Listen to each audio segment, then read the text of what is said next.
Okay, good evening, everyone. Tonight's class is Sefirat HaOmer, counting time.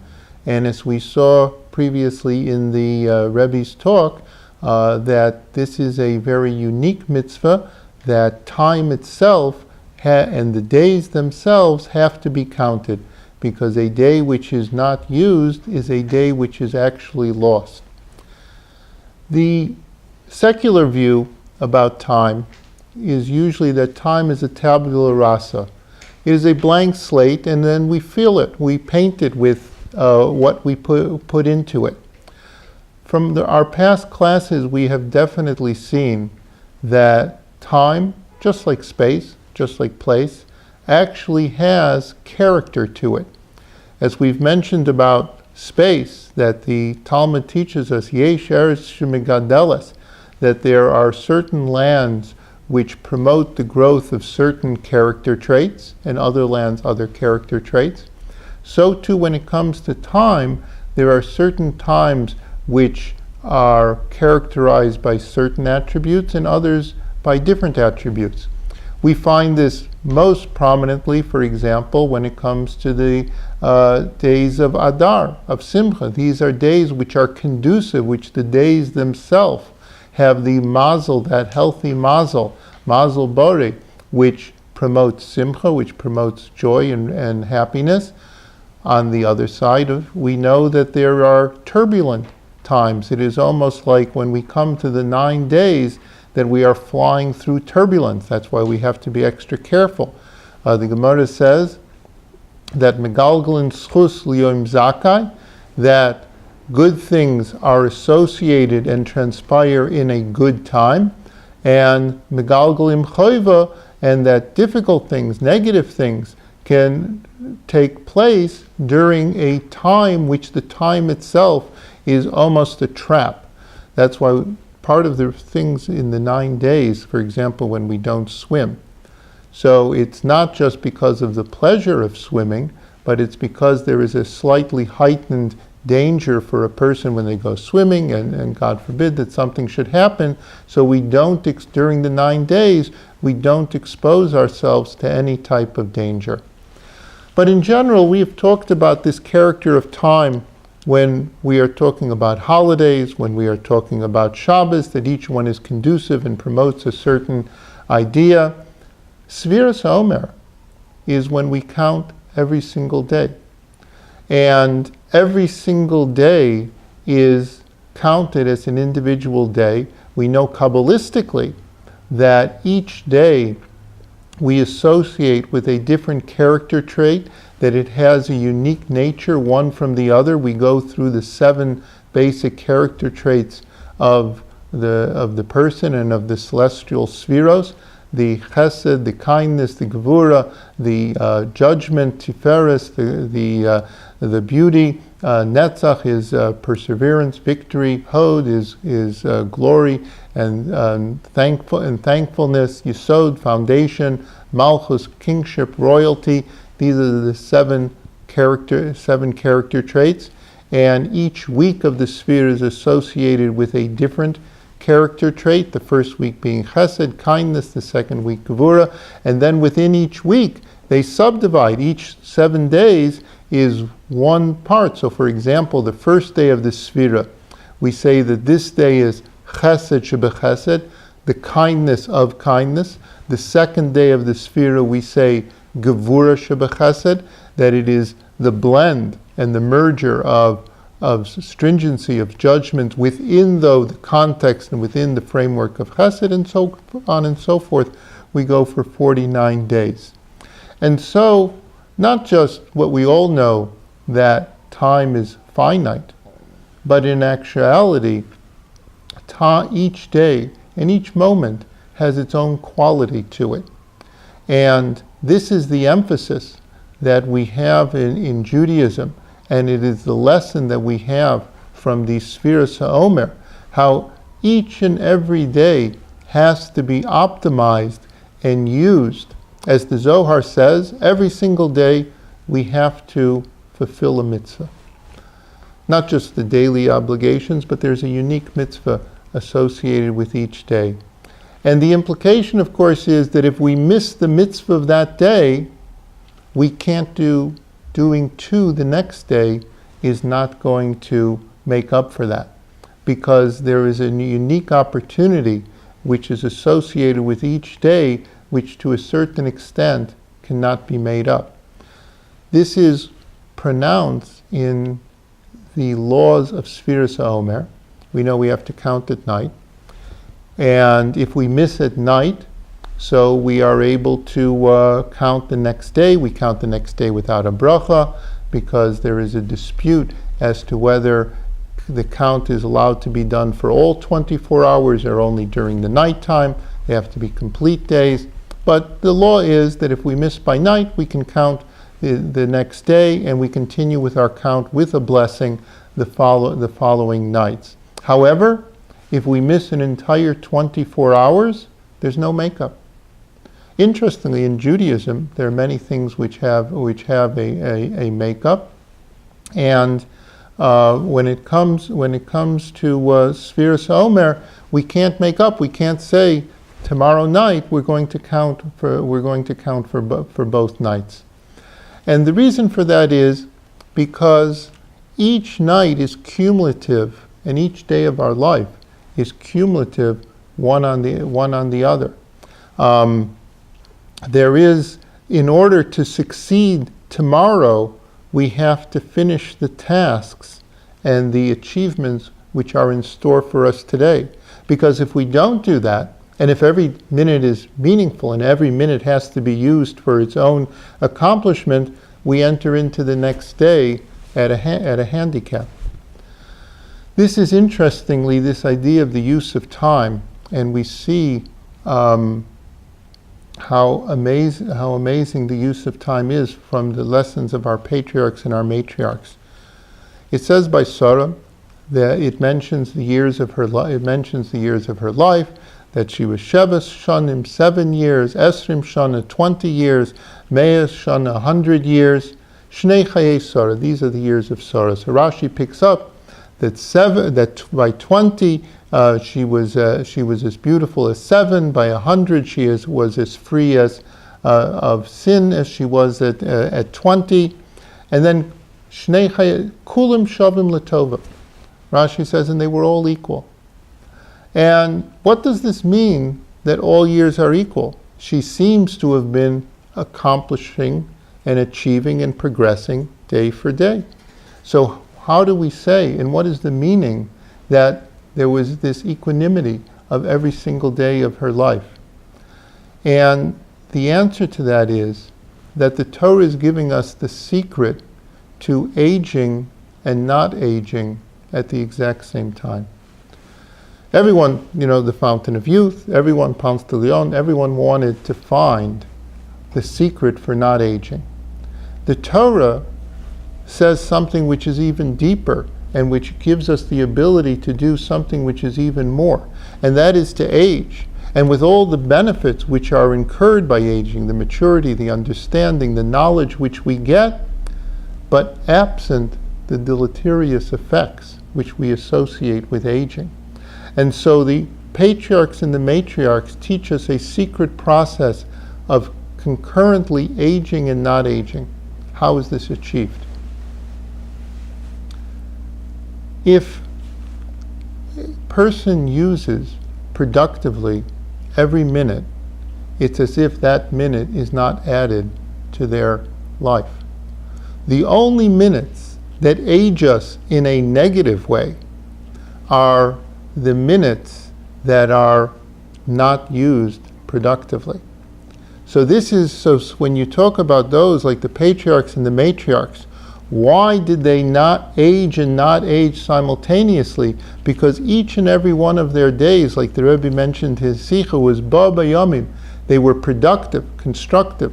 Every single day, every single moment of each and every day was utilized in the service of Hashem, was utilized and optimized.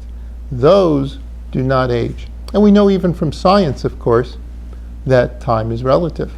That yes, there is a clock that ticks on this world and ticks off minutes and days in this world, but there could be other clocks that when one is moving closer, in other words, in scientifically, the closer one moves to the speed of light, so then the slower the time transpires. Technically, there would be no time which would transpire at the speed of light. And so if we are spiritually, so to speak, propelling ourselves, if we are placing ourselves a little less in this temporal life, but we are placing ourselves in a spiritual plane, we slow down at least the negative effects of the negative effects of the clock. And so the key to that is to be bo bayamim. Now, this entire message would seem to be very inspirational at one hand, but extremely rigid in the other hand. It would seem to be that a day missed is a day lost. And what do we do if a day was missed? And for most of us, days were missed. There's a story that the Rabbi tells, and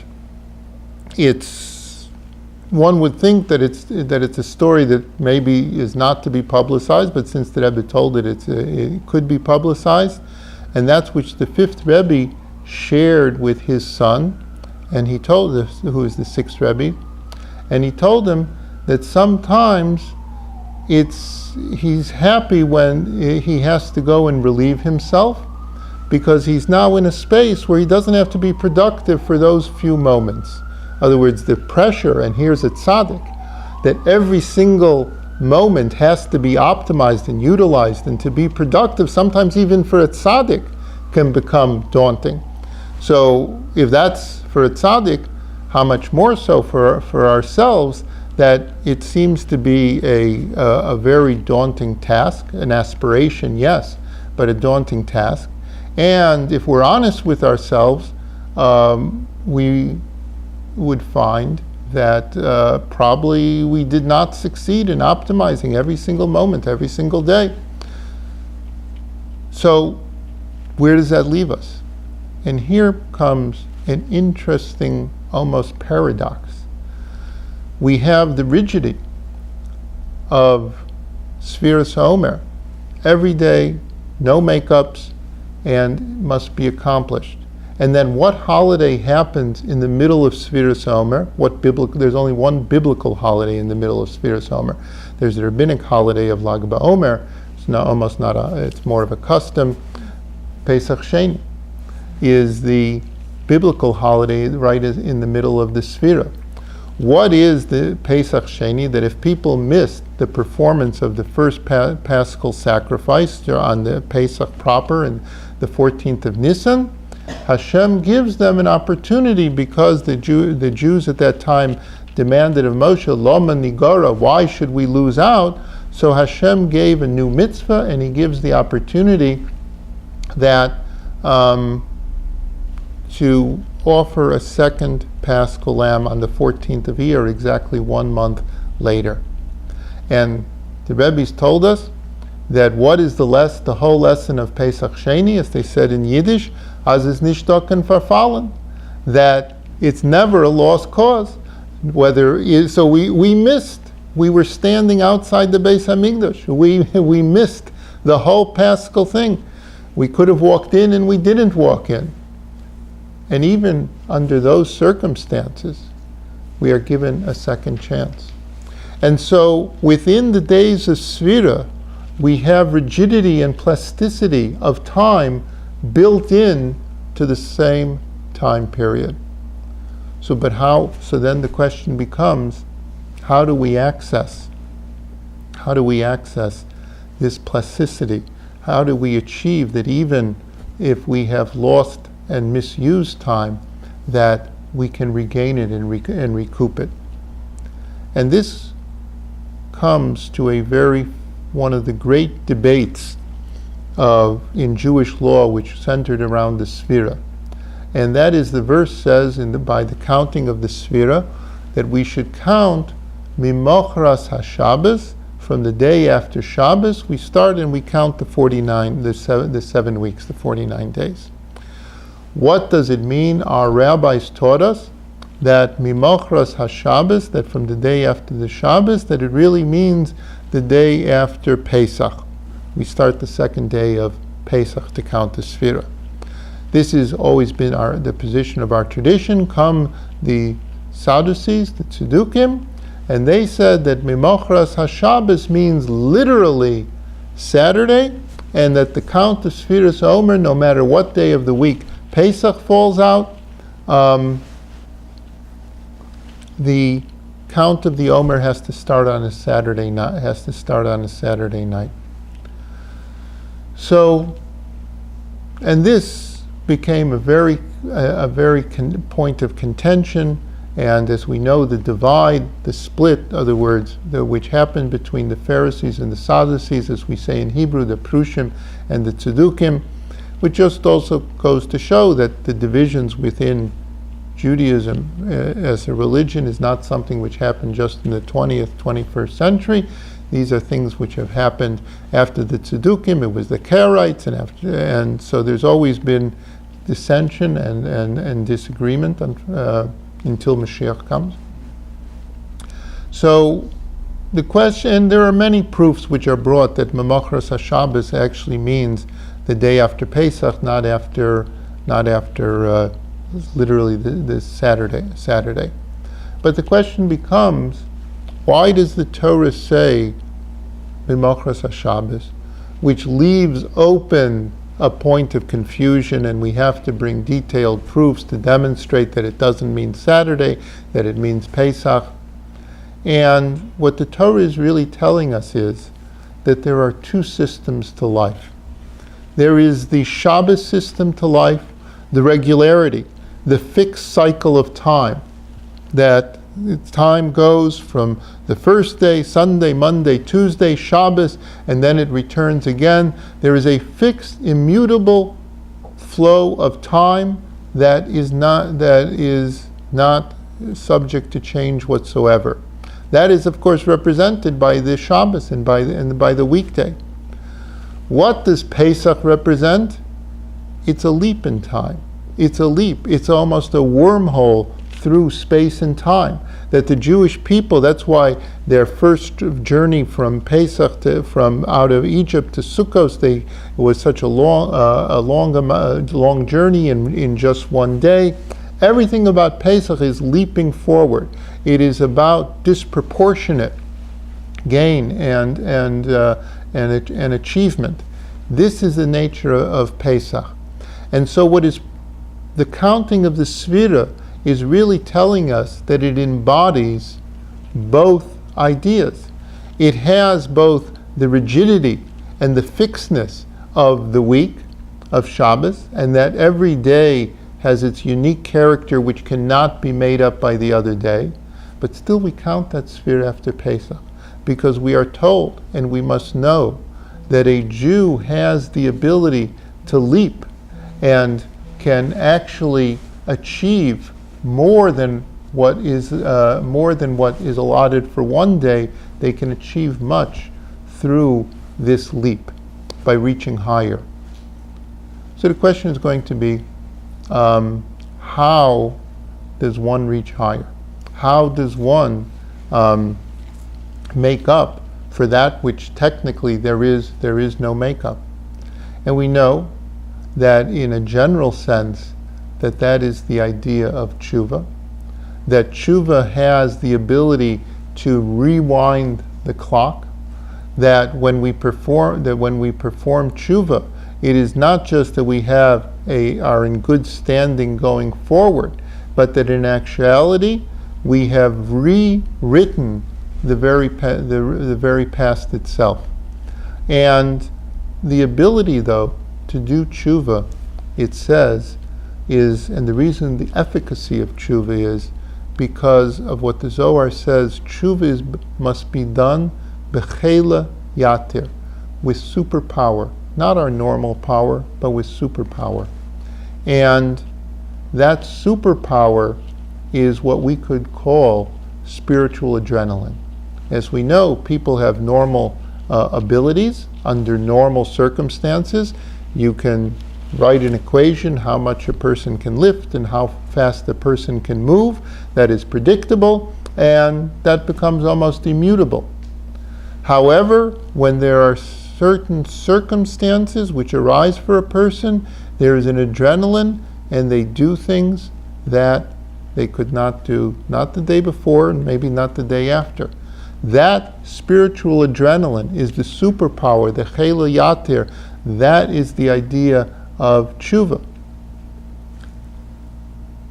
So, but specifically, how, so we've sort of moved the question. Okay, we can remake time by tapping into spiritual adrenaline, by doing tshuva. But then how do we access spiritual adrenaline? If there's no switch, if it just can't be turned off and on, how do we access it? And this goes into the other nature of the Sefirat days, because we know we do the counting of the HaOmer, the preparation for Shavuos, but the Sefirat days are also about the days of mourning, the days of pain, which we experience for the loss of the students of Rabbi Akiva, and who died during this time period. And to a certain extent, even the original Sefirat HaOmer was associated with a time of pain, because it was the Jewish people yearning and feeling unfulfilled. How many days will there be until the giving of the Torah? As we know, the famous Medrash that Moshe Rabbeinu tells the Jewish people before they're going to leave Egypt, that after they leave Egypt, Tabdan es Elokim ala harazeh, that they will worship God, they will receive the Torah on Mount Sinai. So the Jewish people say, and when will this be? So Moshe said, in 50 days. And immediately upon leaving, they start to count the days, because they are almost pained by the fact that they have not yet reached their destination.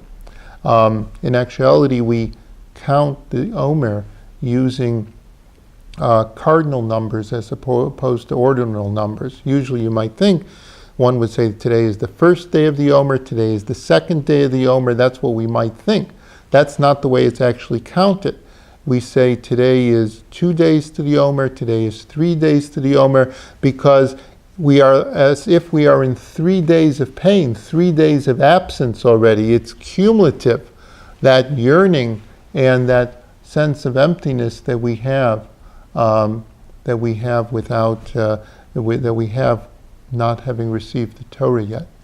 And here, the Rebbe Rashab says an amazing thought. We know that in motivation, in other words, the idea of the pleasure principle, that people are motivated to experience pleasure and to avoid pain, which is sort of the other side of the coin. In truth, though, the escape and the avoidance of pain reaches deeper within the person than even the pursuit of pleasure. And that's why we will do things. In other words, if a person is in pain, psychological pain or in physical pain, that's when you talk about that spiritual adrenaline, that you lift the car, you bust through a door, person goes through a narrow space, that escaping a fire, that they could never do it. All these things that we know about it. Those things are only achieved to escape pain. You will never hear of a person that there's a pleasure waiting on the other side of the door, that somehow they're able to go through a space that they were never able to get through. You don't hear of such stories. And so this now becomes the experience, how the experience of the Sefirat HaOmer built into the HaOmer time is the time of mourning for the students of Rabbi Akiva. To a certain extent, our general mourning, because as Rabbi Akiva was associated with the failed rebellion of Bar Kokhba to rebuild the Beis Hamikdash, to throw off Roman rule over the Jewish people, over the land of Israel, and there is a time of deep national mourning which is taking place, a time of intense sorrow, if we think about it and if we feel about what's going on. But this sorrow, this pain of these days is not in conflict to what is trying to be achieved as we progress and develop ourselves towards the giving of the Torah, but just the opposite. It becomes the facilitator to draw, to unleash the spiritual adrenaline which is necessary to actually remake our lives. And that is the reason why that in Sefirat HaOmer we say it is a time of building on time. It is also a time of building of character. And that, as we say, that we build our character before the receiving of the Torah, derech eretz kodma Torah, well, to good behavior, decency comes even prior to the Torah. But the ability to change, to remake ourselves, is all associated with that ability to reach deep within ourselves, which sometimes cannot be achieved just by pleasure and by positive experiences, but sometimes it is the difficult, the painful experiences which unleash deeper facets of who we truly are, which goes deeper into the soul, and which allows us to attain the fulfillment that we are seeking from life and of course from these days. And this is the reason why in Judaism, when we wish each other longevity, we say we wish a person arichas yamim. So arichas yamim, we translate longevity, long life. That's of course a mistranslation of the word arichas yamim. The expression is not arichas chayim, long life. It's arichas yamim. It's that the days should be long. And this is actually the takeaway from Sefirat HaOmer, is that we want long days, days which are productive, days which we can look back and say how much content we actually pushed into each and every day, that each and every day became a long day. But a long day which almost becomes an eternal day because it was utilized for the way that Hashem wanted. And as the Rebbe once quoted this was a very moving mimer that the Rebbe said in 1952. And he spoke about, the topic of the mimer was the importance of never succumbing to self-satisfaction in our service of Hashem. That no matter what our spiritual attainments and our progress, that this should not lead to a sense of satisfaction. Not that a person has to feel down on themselves, but we shouldn't succumb. Self-satisfaction becomes that brick wall which stops progress.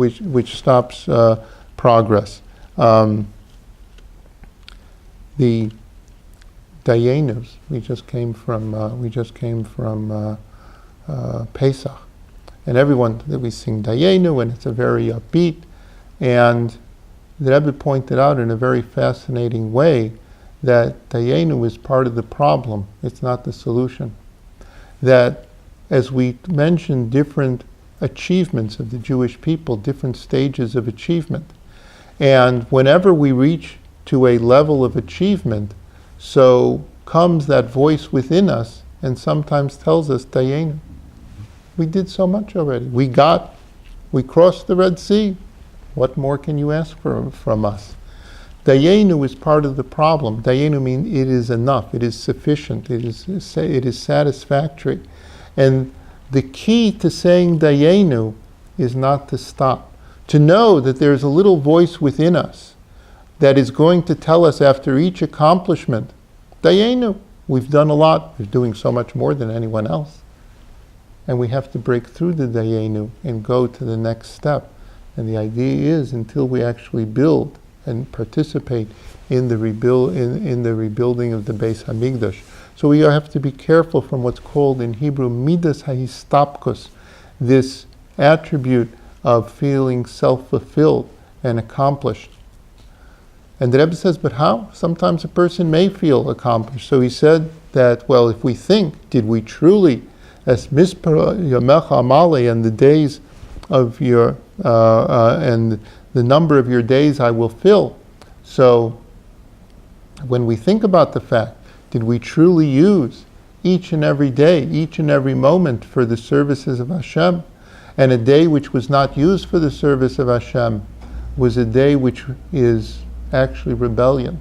And this was, at this moment, it was 1952, the Rebbe was giving the Farbrengen, and something which had not happened before, and I don't think had ever happened after that time, when he said those words, that a moment not used is a moment of rebellion. He broke into tears, and he put his head on the table, and he was like that for a few minutes. It was a public, in a public forum and so forth, and it took tremendous effort for the Rebbe to compose himself after saying these words. And but then he said, but yet there is always, Hashem says that He's always ready to fill the void that we left. Amale, that Hashem will fill the void. And that even if there was time which was lost, even if there was days, even if there were years which were lost, Hashem promises us that through the tshuva, that through this spiritual adrenaline, He will fill up all the gaps, and He will make that any lost opportunities do not remain lost. And so this is the power that we have, both the march, the call to action from the Sefirat, but also the reminder that we have the possibility to experience Pesach, to leap, to achieve that which is beyond the normative, and that this is what and this is the lessons we have and the empowerment that we have from these days of Sefirat. So we have what to work on.